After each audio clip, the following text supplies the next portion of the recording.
How did you learn all this shit about NFTs? Because My you're son, you're on it. my son, Cordell? Cordell, Nick Adler.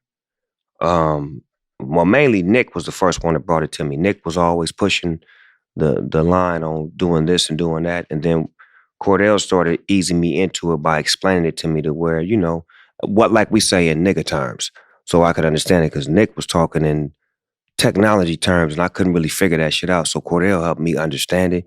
Then we put a team of people behind us, which is Amador and Shiv, and then we got my regular team, which is Jasmine and Kevin, and just my inside team. We just began just moving and jumping into the field and learning and exploring and just figuring this shit out. And now that I'm actually hands-on, I kind of like got it now. I like really got it figured out now.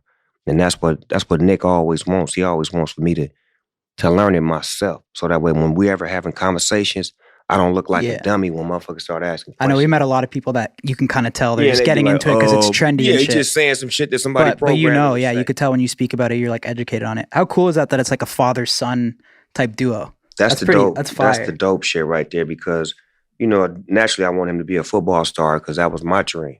Yeah. You know what I'm saying? But at the there same was a show time, about that one, wasn't there? Definitely Snoop and Son.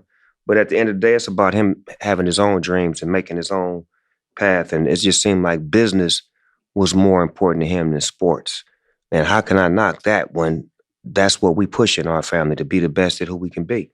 And if business is what it is, then that's what it's supposed to be, and I support him. Got his back, and now I'm taking lessons from him to show you that that's how we're supposed to be in life. If somebody can teach you something, no matter how old they are, what position they're in, you should be willing to listen. What are you doing with Gala in the space? Gala Games, Gala Music, that's my partners. Those are my people. They stepped up to the plate. They really was there for me on this Death Row play. They've been there for me on all things Web3, as far as with my artists and me and my music and my catalog.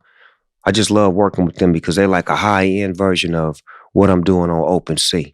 What I'm doing on OpenSea right now is just mixtape style music, but the things that I do with Gala will be project-based, NFT-based storylines. We're building the Death Row NOD. We're doing all types of things that just make this shit go to a whole nother level. Gala Games, Gala Music, Death Row Records. You better know.